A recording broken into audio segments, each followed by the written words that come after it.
I've seen something on social media that's really wound me up this week. And it's this idea that I think there's some parents out there who will, no matter what the argument is or what they're annoyed with, will just always default to it being teachers' fault. Okay. Right. So I saw a clip where a parent was ranting and raving about a school trip, and she wasn't happy with the fact it was costing a lot of money. The fact that she was under pressure because her daughter obviously wanted to go on the trip, but obviously with it being a cost of living crisis. Now, I completely understand that. I completely get it.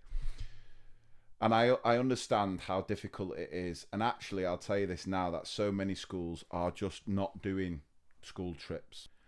But we're in a situation now where, I mean, even just the rugby tour that we've been on, the rugby tour, the price for the coach this year was £1,000 more than last year. That's crazy. That is absolute, so we completely understand that.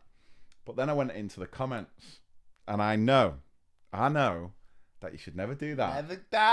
Don't deep dive into those comments. And the amount of comments that were blaming the price of the the school trip on the fact that, go on, see if you can guess what they were blaming it on. Like the fact that the teachers were going was part of their payment. Yeah. Well, that's because we've got to pay for the teachers to go on holiday as well.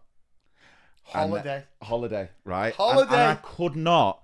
But it got me so riled up. Because I'm just thinking, well, what's the alternative?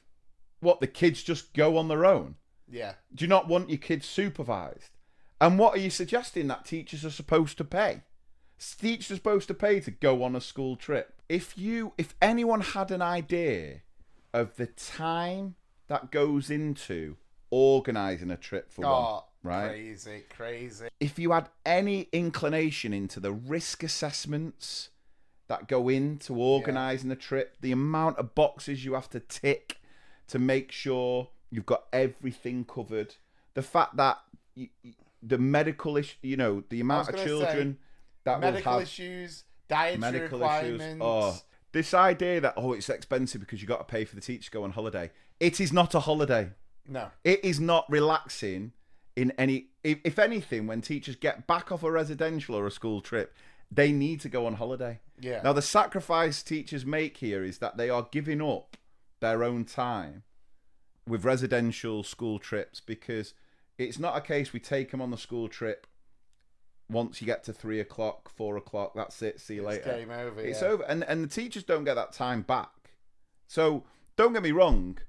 There's a lot of positives from going on residentials and school trips. I'm not going to stand there and say teachers don't have moments where they enjoy it, because it can be, and if you're with a good group of kids and you see them outside the classroom context, you can see how you develop them in different ways. You're making these memories that they'll remember forever. So there are lots of positives, but you can't assume that this is a chill. It's like when the kids went skiing with school at Christmas. 36 hours on a coach, right? Now, I felt bad for my kids being on that coach for 36 hours, but do you know who it was worse for? Oh, I know. The staff. Imagine being on a coach for 30 plus hours with a group of teenagers. I know a song that'll get on your nerves. Get on your nerves. Get on your nerves.